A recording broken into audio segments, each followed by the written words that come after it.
Well, this is about to make some people very angry. Did Joe Rogan just let out the secret of the Democratic campaign for why a Kamala Harris podcast never happened? That's because Joe has revealed the conditions he was given for the conversation, which were outright rejected. Take a look at what Joe Rogan said here just a couple days after the groundbreaking podcast with Donald Trump. Well, I heard you might have needed to cancel on us to get Kamala Harris on. I was not going to do that. I would have had to. I knew you guys flew from England, and I wasn't going to cancel on you because she had an opportunity to come in. You could look at this and you say, "Oh, you're being a diva," but she had an opportunity to come here when she was in Texas, and I literally gave them an open invitation. I said, "Anytime." I said, "If she's done at 10 o'clock, we'll come back here at 10 o'clock." I go, "I'll do it at 9 in the morning. I'll do it at 10 p.m. I'll do it at midnight." If she's up. She wants to, drink a Red Bull, fucking party on. Yeah, but I think this idea that you're being a diva is silly because you're offering her the opportunity to do exactly what the other candidate did, right? Well, she actually reached out when she found out that he was coming on. So their camp reached out to me. So I said, great, I would love to talk to her. But it was very difficult to tie it down, and they wanted to travel. And you know why it's such a bad look for Kamala Harris? Right at the onset of the campaign, Harris was being picked apart for going over a month without giving any interview to the mainstream media at all. And none of that was over any scheduling differences. By the way, this is a great time to subscribe and hit the notification bell, because we show you what the media will not. But I think Joe Rogan spilled the beans on X over the conditions put to him for a podcast by the Kamala campaign. He wrote, and I quote, "Also, for the record, the Harris campaign has not passed on doing the podcast. They offered a date for Tuesday, but I would have had to travel to her, and they only wanted to do an hour. I strongly feel the best way to do it is in the studio in Austin. My sincere wish to just have a nice conversation and to get to know her as a human being. I really hope we can make it happen." You heard that right. Kamala Harris wanted the podcast to happen on her own turf, at her own time, and capped at an hour. In other words, basically a repeat of the disastrous Brett Breyer interview with Kamala Harris's aides standing behind the camera, waving off any uncomfortable questions. There was no way that was ever going to fly with Joe Rogan. If I go somewhere, then there's going to be other people in the room. And they want to control a lot of things, I'm sure, according to the Brett Breyer interview on Fox. Like, people were waving them off.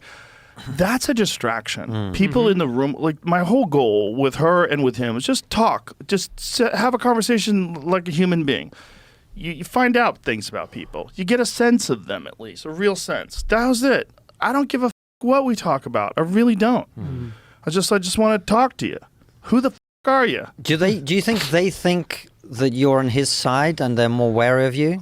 I don't know. I mean, there's just because of my appearance, there's always been this assumption that I'm some right-wing MAGA guy, which is I was a Bernie supporter. But you know what's interesting? Kamala Harris stands in stark contrast to the stellar media strategy of both Donald Trump and J.D. Vance right before this decisive election, and on that they seem to have found a convenient excuse that makes as little sense as Kamala Harris herself. Yeah, I think that the vice president's happy to go anywhere and any place to talk to a broad segment of the country. We talked with Rogan and his team about the podcast. Unfortunately, it isn't going to work out right now because of the scheduling of this period of the campaign. If you remember back when she was prepping for the first presidential debate with Donald Trump, word got out that Kamala Harris had taken 5 days off on her calendar to stay at a hotel in Pittsburgh to prepare for the debate against him. If she can do that for a debate, she can certainly take a day off for Joe Rogan's podcast that she knows might end up having even more consequences for her campaign. Because remember, the entire flaw in the Democratic media strategy after Kamala Harris took over has been a frustrating evasiveness when it comes to policy positions and meaningless word salads in interviews. This could have been her strongest chance at reaching out to a large centrist and center-right audience in a long-form conversation, to at least get to know her beyond the impersonal and crafted media image. And looking at the kind of numbers that Joe's podcast with Donald Trump is raking in, it's impossible to deny the very real electoral impact that a conversation like this can have. I think that's what Joe Rogan was going for with Donald Trump as well, because the podcast felt more personal and candid than purely political. And when someone as far left as Cenk Uygur is forced to admit how positive it made Donald Trump look in the independent middle, you know he's done something right. Number one, as usual, we're honest here on the Young Turks, and we don't shade things towards our side. I thought Trump looked presidential and personable. I hate that, but he did. Why couldn't this have been Kamala Harris? If you remember a few months ago, it's not like Joe Rogan was exactly in the good books of Donald Trump either.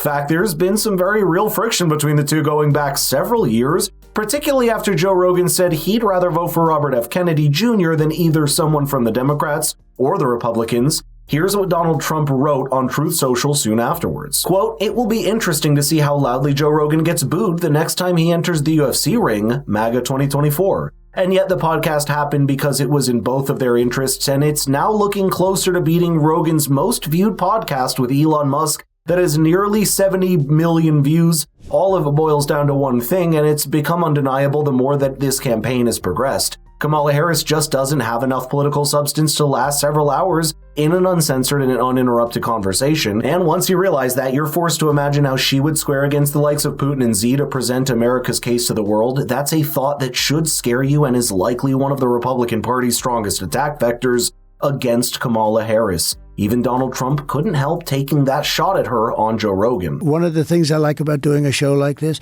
can you imagine Kamala doing this show? I could imagine her doing this show. She'd be laying on the floor. She was supposed to do it, and she might still do it, and I hope she does. She's not going to do it. I will talk to her like a human being. I would try to have a conversation with her. If she did this kind of an interview with you, I hope she does, because it would be a mess. She'd be laying on the floor comatose. You'd be saying, call in the medics. I think we'd have a fine conversation. I think I'd be able to talk to her. I wouldn't try to interview her. I'd just try to have a conversation with her and hopefully get to know her as a human being. That was my goal, having her on. Trying to get her to express herself just as a... I don't think these formats are good. I don't think that two people...